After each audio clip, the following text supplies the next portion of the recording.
Hello. This is really a special week. Reason I was deciding a long time to dedicate time for medication. Of course, as usual, what happened with my other resolutions, same thing used to happen. After few days, I will be taking break. Some transformation happened last month, in month of February.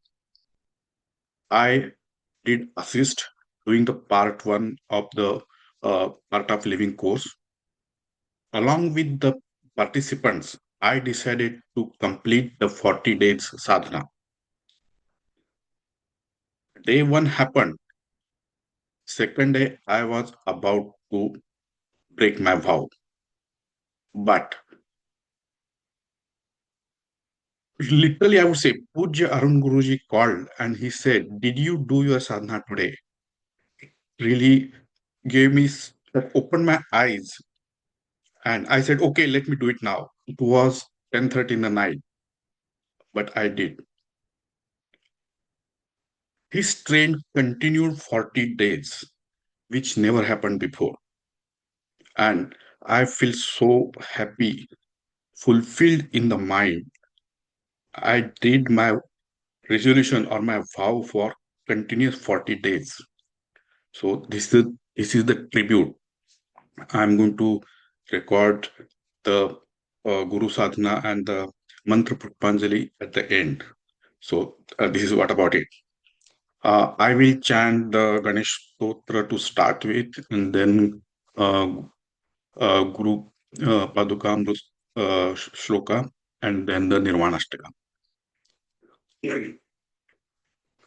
Om Bhadram Karnebihi Shrunuyam Devaha Bhadram Pashyemakshabhyajatraha Sthirarangaihi Stushtuvasastanubihi व्यशेम देवहितं यदायुः ॐ स्वस्तिनिन्द्रो वृद्धश्रवः स्वस्ति नो पूषा विश्ववेदाः स्वस्ति नस्तारक्षो अरिष्टनेमिः स्वस्ति नो बृहस्पतिर्दधातु ॐ शान्ति शान्ति शान्तिः ॐ नमस्ते गणपतये त्वमेव प्रत्यक्षं तत्त्वमसि त्वमेव केवलं कर्तासि त्वमेव केवलं धर्तासि त्वमेव केवलं हर्तासि त्वमेव सर्वं खलिद्वं ब्रह्मासि त्वं साक्षादात्मासि नित्यम् ऋतं वच्मि सत्यं वच्मि अवत्वं माम् अववक्तारम् अवश्रोतारम् अवदातारम् अवधातारम् अवानूचानमवशिष्यम् अवपश्चात्तात् अवपुरस्तात् अवोत्तरात्तात् अवदक्षिणात्तात् अवरोर्ध्वात्तात् अवाधरात्तात् सर्वतो मां पाहि पाहि समन्तात् त्वां वाङ्मयस्त्वं चिन्मयः त्वमावनन्दमयस्त्वं ब्रह्ममयः त्वं सच्चिदानन्दाद्वितीयोऽसि त्वं प्रत्यक्षं ब्रह्मासि त्वं ज्ञानमयो विज्ञानमयोऽसि सर्वं जगदिदं तत्तो जायते सर्वं जगदिदं तत्त्वस्तिष्ठति सर्वं जगदिदं त्वयि लयमेष्यति सर्वं जगदिदं त्वयि प्रत्येति त्वं भूमिरापो नलो निलो नभः त्वं चत्वारि वाक्पदानि त्वं गुणत्रयातीतः त्वं देहत्रयातीतः त्वं कालत्रयातीतः त्वम् अवस्थात्रयातीतः त्वं मूलाधारस्थितोऽसि नित्यम् त्वं शक्तित्रयात्मकः त्वां योगिनो ध्यायन्ति नित्यम् त्वं ब्रह्मास्त्वं विष्णुस्त्वं रुद्रस्त्वम् इन्द्रस्त्वम् अग्निस्त्वं वायुस्त्वं सूर्यस्त्वं चन्द्रमास्त्वं ब्रह्मभूर्भुवस्वरों गणादिं पूर्वमुच्चार्य वर्णादिं तदनन्तरम् अनुस्वारः परतरः अर्धेन्दुलसितं तारेण रुद्धम् एतत्तव मनुस्वरूपम् गकारः पूर्वरूपम् पकारो मध्यमरूपम् अनुस्वारश्चान्त्यरूपम् बिन्दूरुत्तररूपम् नादः सन्धानम् सहिता सन्धिः सैषा गणेशविद्या गणकऋषिः निच्युद्गायत्री छन्दः गणपतिर्देवता ॐ गङ्गणपतये नमः एकदन्ताय विद्महे वक्रतुण्डाय धीमहि तन्नो दन्तिः प्रचोदयात् एकदन्तं चतुर्हस्तं पाशमङ्कुशधारिणं रदं च वरदं हस्तैर्बिभ्राणं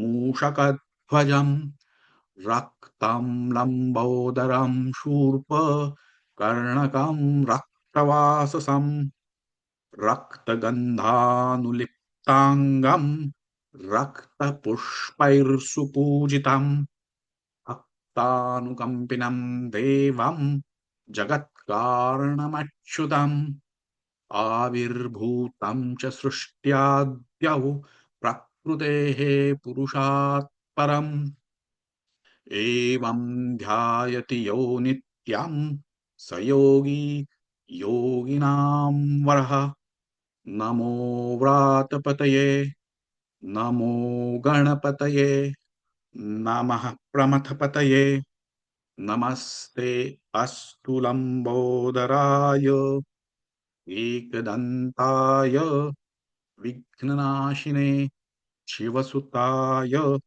श्रीवरदमूर्तये नमो नमः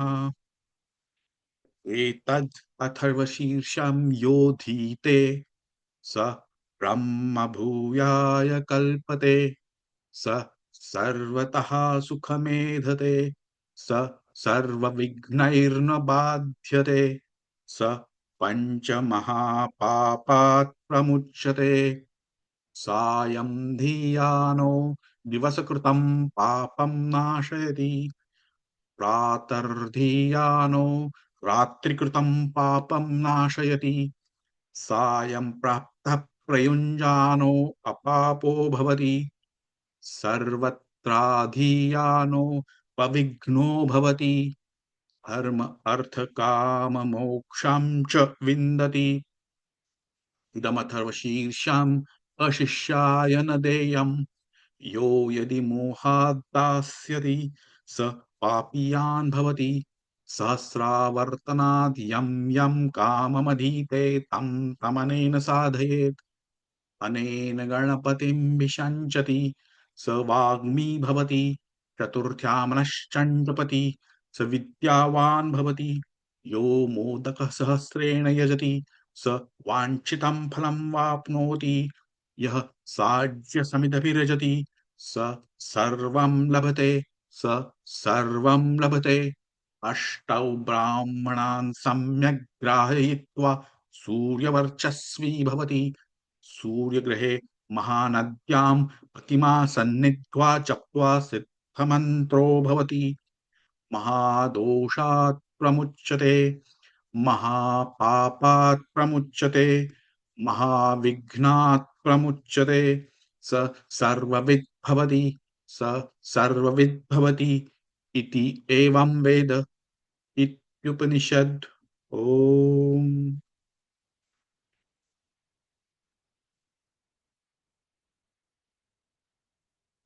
Okay, so I will chant now the Guru Paduka shloka.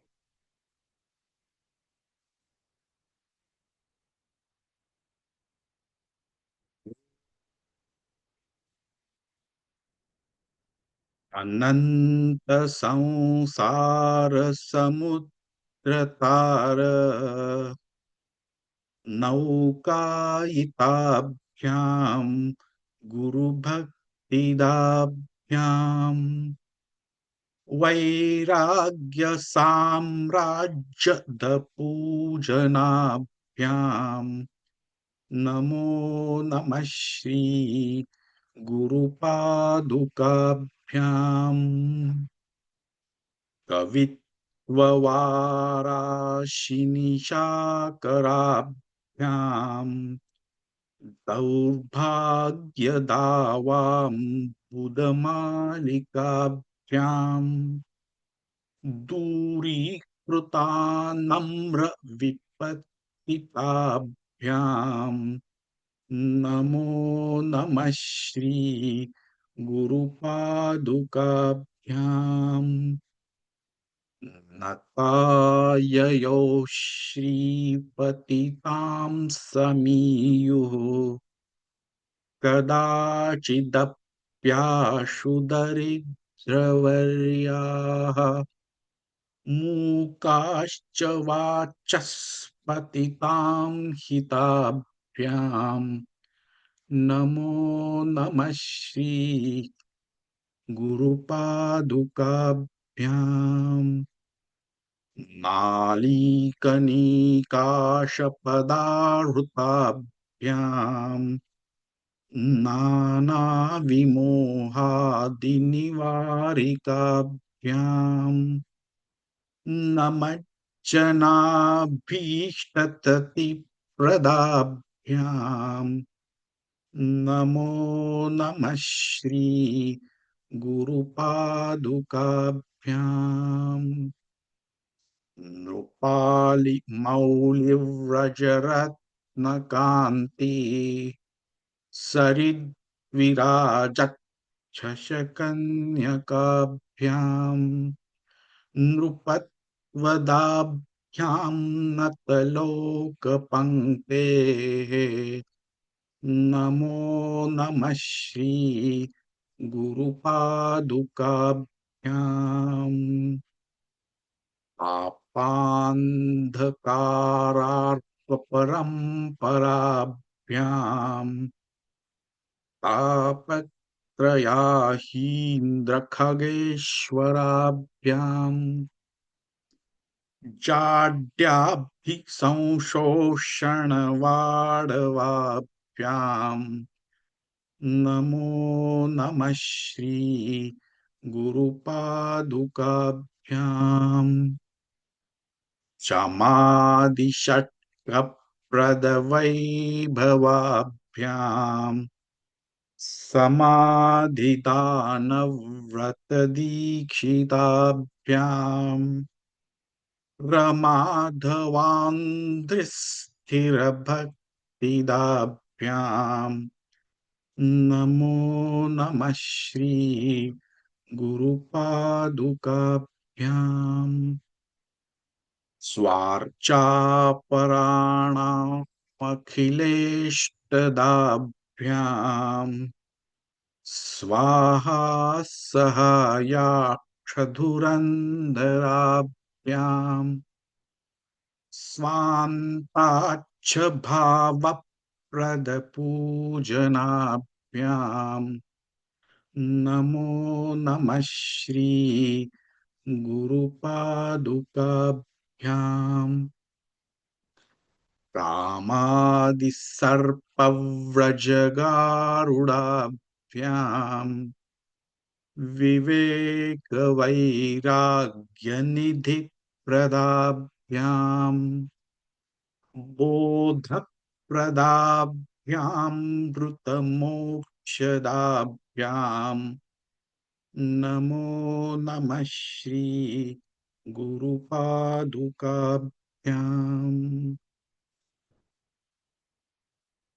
Okay. After this, I'm going to chant the Nirvana Ashtakam. Oh,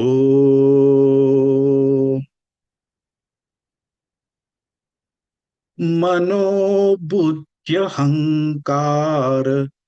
चित्तानि नाहम् ॐ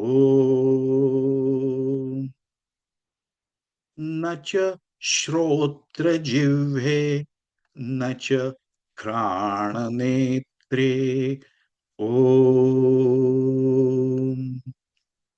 न च व्योमभूमिर्न तेजो न वायुः चिदानन्दरूपः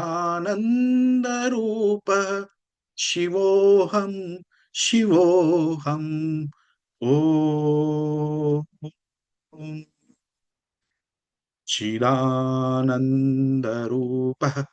शिवोऽहं शिवोऽहं शिवोऽहम् न च प्राणसंज्ञो न वै पञ्चवायुः न वा सप्तधातुर्न वा पञ्चकोशः ॐ न वा पाणिपादं न चोपस्थपायु चिदानन्दरूपः शिवोऽहं शिवोऽहम् ॐ चिदानन्दरूपः शिवोऽहं शिवोऽहं शिवोऽहम् न मे द्वेषरागौ न मे लोभमोहौ मदो नैव मे नैव मात्सर्यभावः ॐ न मे द्वेषरागौ न मे लोभमोहौ मदो नैव मे नैव मात्सर्यभावः न धर्मो न चार्थो न कामो न मोक्षः चिदानन्दरूपः शिवोऽहं शिवोऽहम् ॐ चिदानन्दरूपः शिवोऽहं शिवोऽहं शिवोऽहम् न पुण्यं न पापं न सौख्यं न दुःखम् ॐ न मन्त्रो न तीर्थं न वेदा न यज्ञः ॐ अहं भोजनं नैव भोज्यं न भोक्ता चिदानन्दरूपः शिवोऽहं शिवोऽहम् ॐ चिदानन्दरूपः शिवोऽहं शिवोऽहं शिवोऽहम् न मे मृत्युशङ्का न मे जातिभेदः ॐ पिता नैव मे नैव माता न जन्मः ॐ न बन्धुर्न मित्रं गुरुर्नैव शिष्यः चिदानन्दरूपः शिवोऽहं शिवोऽहम् ॐ चिदानन्दरूपः शिवोऽहं शिवोऽहं शिवोऽहम् अहं निर्विकल्पो निराकाररूपो विभुत्वाच्च सर्वत्र सर्वेन्द्रियाणाम् ॐ अहं निर्विकल्पो निराकाररूपो विभुत्वाच्च सर्वत्र सर्वेन्द्रियाणां सदा मे समत्वं न न मुक्तिर्न बन्धः चिदानन्दरूपः शिवोऽहं शिवोऽहम् ॐ चिदानन्दरूपः शिवोऽहं शिवोऽहं शिवोऽहं शिवोऽहम्. Okay, so that concludes, and it was a pleasant, really pleasant journey of meditation for 40 days. I know I was feeling a pressure like a strict master is looking at his pupil. So I felt that way, and that pressurized me. I never, whatever time it was, some days even it was 11 o'clock p.m., but I completed, and I posted in the chat that yes, I did the meditation. So it was really great feeling. Apart from that, I completed the 100 steps of Sahaj uh, daily practice. It was so fulfilling. Uh, in today's world, we know we are not worried about the viruses or the bacteria. Rather, we worried more about the stress. What is the most killing factor in today's era, the AI era? That is stress. That is inside your mind. Mind is the projection of brain. It is not easy, not medication. Meditation is the real remedy. I believe this message needs to go to the from youth till all the ages. And meditation is not about the spirituality. You don't need to think about any creator. You don't. Meditation is for your mind, for yourself, for your sake. The one sitting inside your mind, you want to call him what? I would call him creator or the God. Do you want to call something else? Whatever it is, please, that's the one we are doing meditation for that. Calm it down. And that's what is about the stress. This was my journey of the last 40 days, and it was so fulfilling. Meditation journey never ends. Rather, every stepping stone or every stopping stone, it directs us to go further, take the next mile. You have to go miles and miles before you sleep. That in Shelley's words, if you want to say that. Thank you. Thanks for sharing with my journey. I hope you will start yours. Thank you.